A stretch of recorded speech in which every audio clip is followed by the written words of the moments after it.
Hello hi friends good morning जय जगन्नाथ। आज new blog को मु वेलकम करुच्ची मु सुकन्या।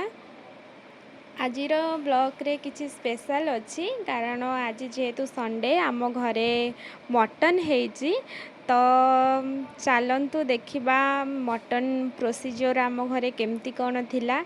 तो मामा मते सबु जिनस आनिक दे जाइथिले तो मु पियाज रसुण आलू अदा ये सब जिनस छड़ेकी रखिबार दायित्वटा मो ऊपर जेहेतु थिला। तो सेतिपई भुवनेश्वर घरे आमर केही भी नाहांती जेहेतु मामा बापा आउ आमे दी जण थिलु।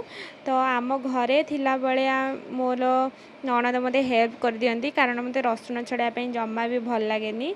तापरे मु जेहेतु सेठी एका थिली तो सेतिपई मते सब जिनस करिया को पड़ुथिला।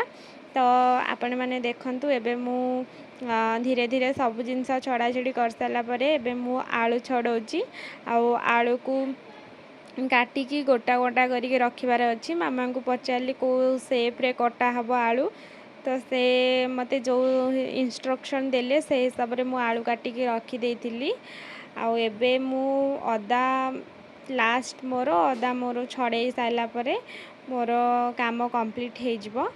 तो सेथिपई मते बहुत बोरिंग लगुची फिर भी कौन करी जेहेतु मु एका सेठी अच्छी तो सेतिपई मते ही सब काम करिया को पड़ुथिला। काम कौन यही छड़ा छुड़ी मते एते टिके भल लागेनी। आउ मु ए रोसई ठारू मु बहुत दूर रे रुहे कारण मु रोसई बास किछि भी करेनी। ता भितरे मु प्रस्तुत कर दे अदा रसुण पेस्ट आउ आलू को जो हिसाब रे काटिया कथा काटी देछि आउ पियाज आउ हमर एटा स्पेशल मटन देखि पारथिबे आपण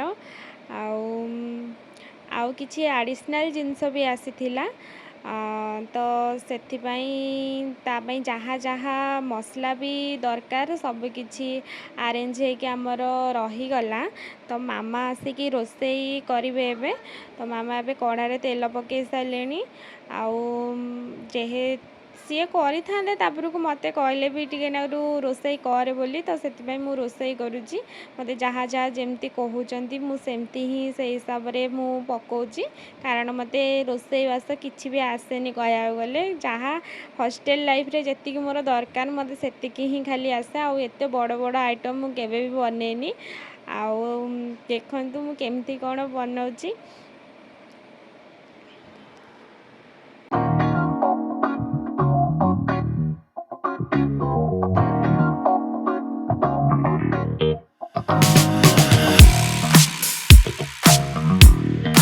भितरे आमर चीफ गेस्ट हिसाब रे आम पीसा थिले तो पीसा आसिकी पहुँची भी गलेनी।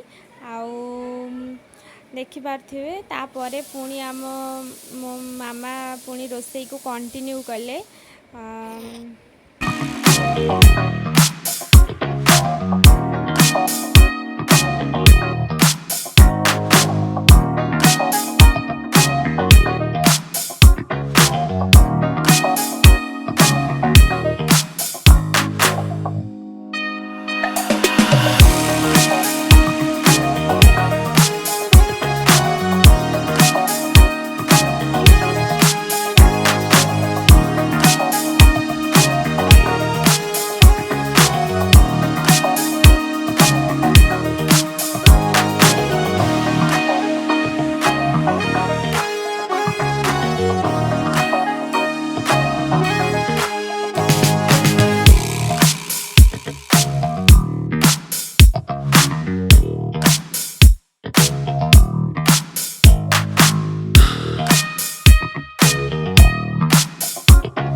एबे आम मटन तरकारी हो गलानी। मते चर्बी टिके खाया को भल लगे बोली से मो पई आनिथिले।